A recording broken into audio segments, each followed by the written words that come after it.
adjust this to get this done.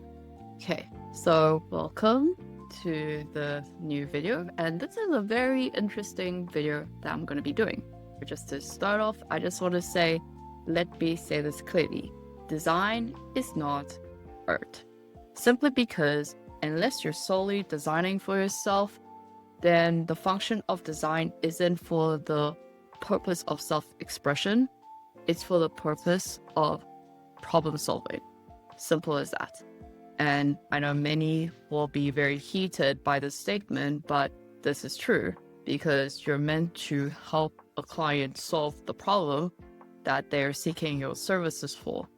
And just to introduce myself, that I'm someone who has worked 10 years professionally in the design industry, but no longer work there as I am currently pursuing doing image consulting and creative consulting work.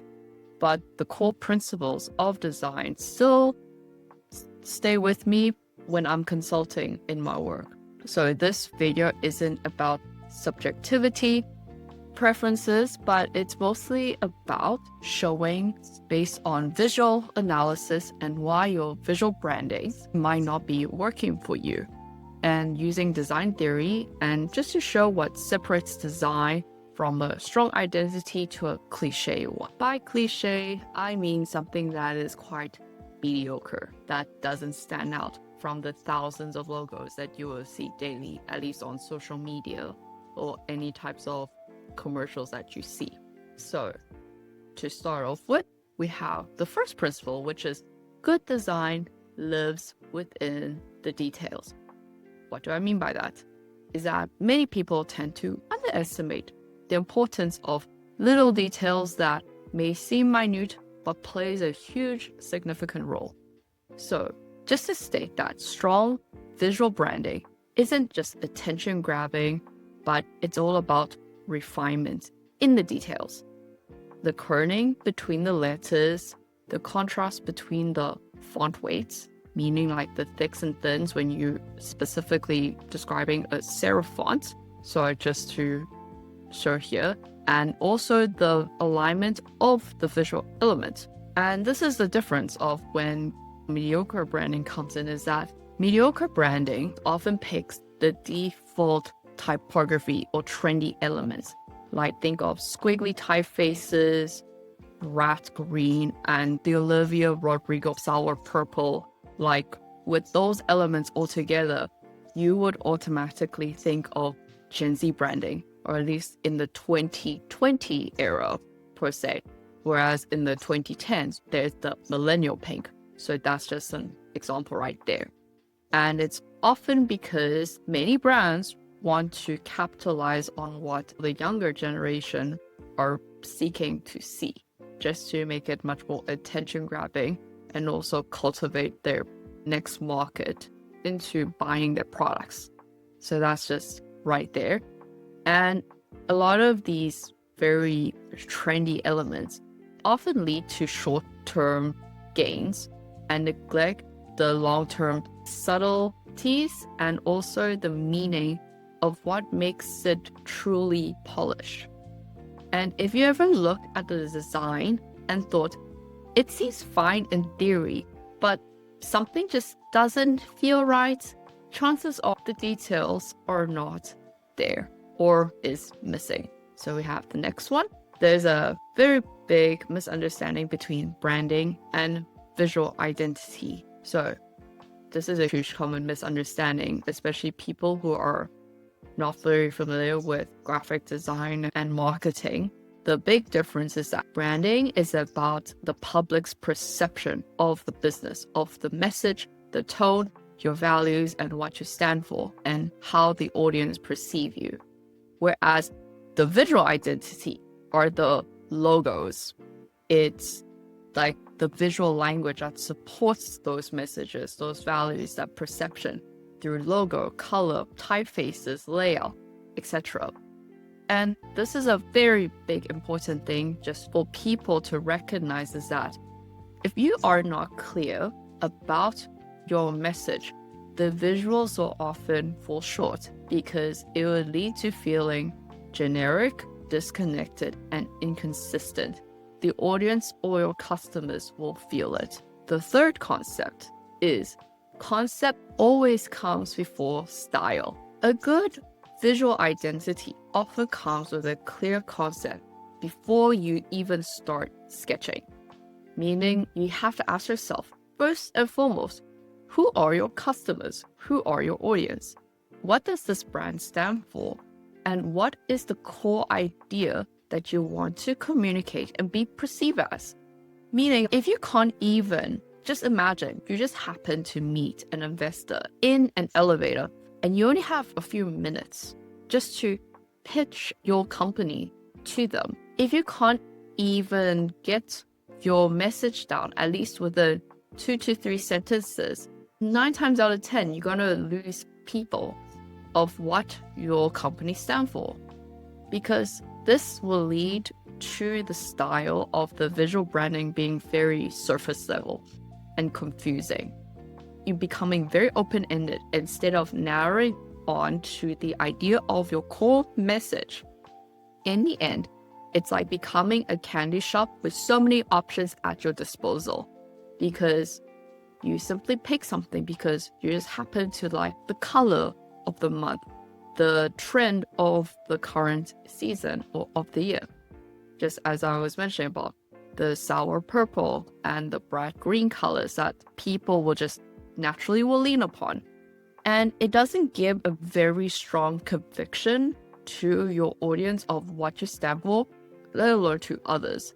So if you're not even convinced, people who see your branding won't be convinced as well. Branding and the visual identity. Okay, number 4 is trend fatigue and TikTok rebranding problem. So this is something that I always think that people often being misled of really truly knowing of what brand design, visual identity, logo design, and picking typefaces and elements comes into play. There was a trend back in 2021, especially I call them cosplay designers just to put it lightly. There's a lot of these designers would try to redesign or rebrand the everyday brands that you see, such as McDonald's, Twix, Costco, Walmart, into high-end luxury brands that's still being designated in the market.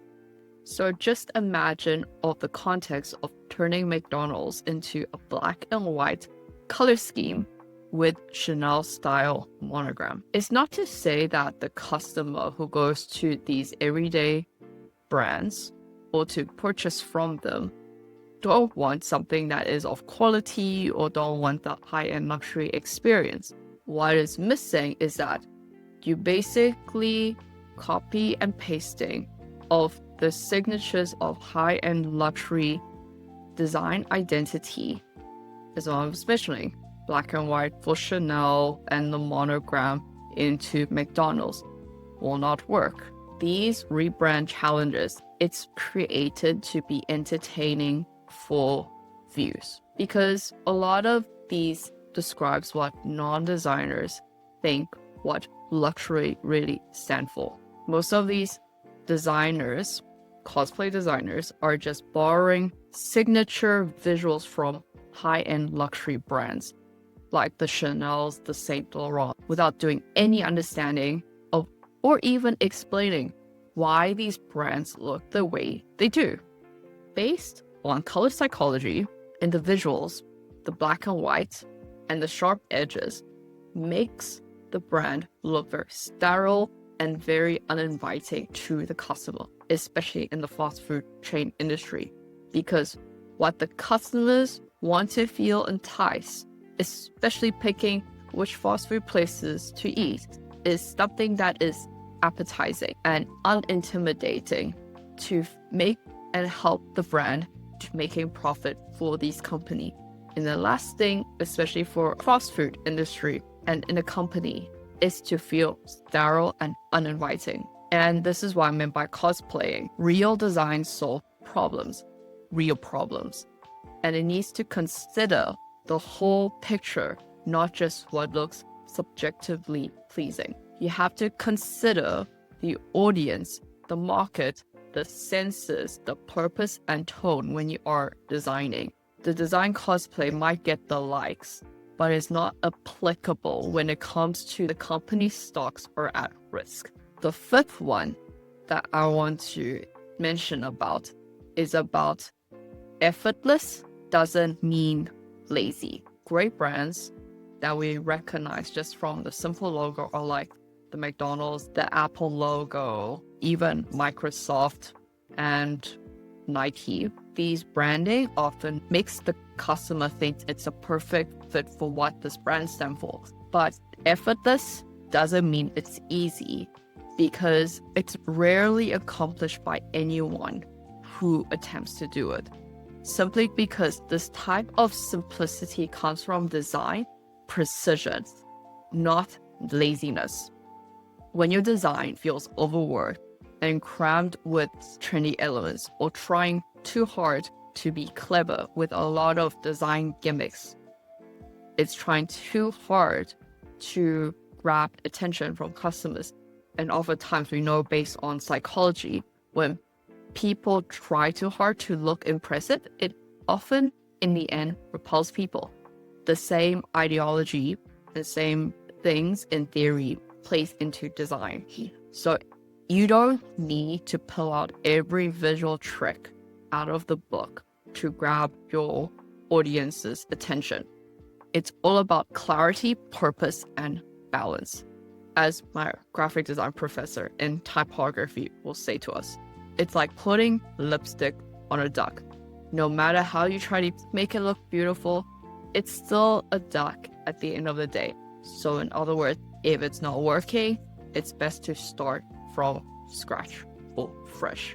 The sixth note that I want to bring in is that not having the true complex and understanding of design history, and it shows it. Simply because this is the biggest mistake that a lot of beginner designers will face. Because design history falls into the same category as art history, meaning it can get very dry and it's not the most exciting topic for everyone to learn. But what I'm saying is that you don't need to be an art history or design history expert from A to Z, but you need to understand where these typefaces, the colors, the elements and everything, when you are designing, where they originated from, how trends evolve over time, and what was the technology that influenced the way that we looked at letters, the way we look at design layouts. A lot of these plays into practice, because when you don't understand where certain styles come from, especially where it originated, it is easily to be misusing them. And it's like, you could always reference an Art Deco serif typeface because Great Gatsby is your favorite movie, but not recognizing that Art Deco is linked to ancient Egypt and the Aztecs, of where that inspiration came from originally. Or you could copy a Bauhaus grid system because it is what all the designers do these days. Just put in a grid and just do it like 3x3 and make it look nice and pretty. But if you use the same grid system, but use it for a wellness that focuses on fluidity, flexibility, and warmth, it doesn't really align. They're like complete opposites with one another. So good design isn't just about taste. It's about knowing why, and why are you going in for that creative direction.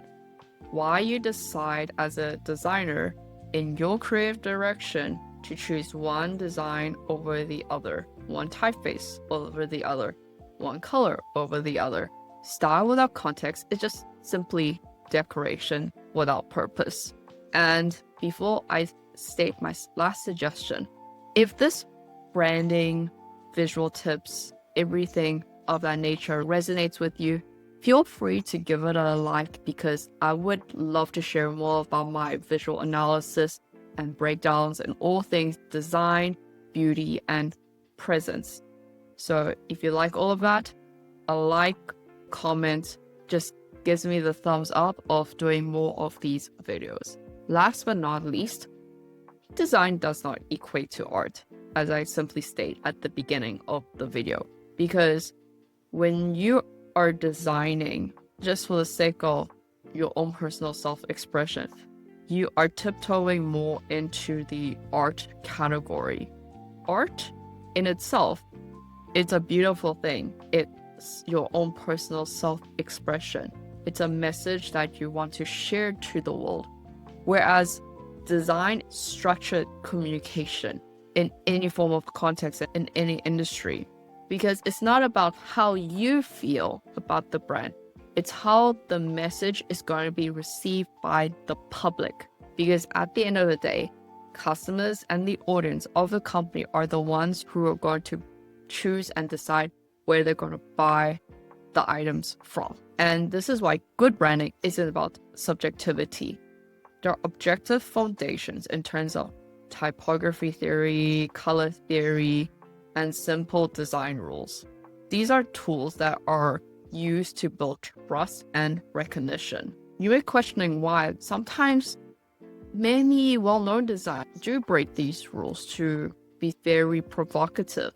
The reason behind it, especially very well-known designers like Stefan Sagmeister, is that many of them are able to break the rules effectively because they know the rules beforehand. Sagmeister himself is a traditionally Swiss-trained designer. And remember, there's a difference designing that looks like student work and something that is designed intentionally that is professional. You have to know the rules before you break them. Last but not least, I just want to end this video with this final reflection. Even though I personally no longer work in commercial design, those design theory foundation and color, typography, grid, everything in that nature still guides everything that I do this day, whether I'm consulting clients or mentoring students. Visual identity isn't always about looking the most polished. It's about effortless visual communication. Everything you create has to have a purpose, because when you are designing, most of the time, you're just editing things backwards, because more doesn't always mean more in branding context. So just remember, trend will always fade away with new color of the year, new design tricks and gimmicks come every single year. But clarity, consistency, and intention, it would always last a lifetime. And I hope you really enjoy this video, and thank you so much for listening in, and I hope to see you next time.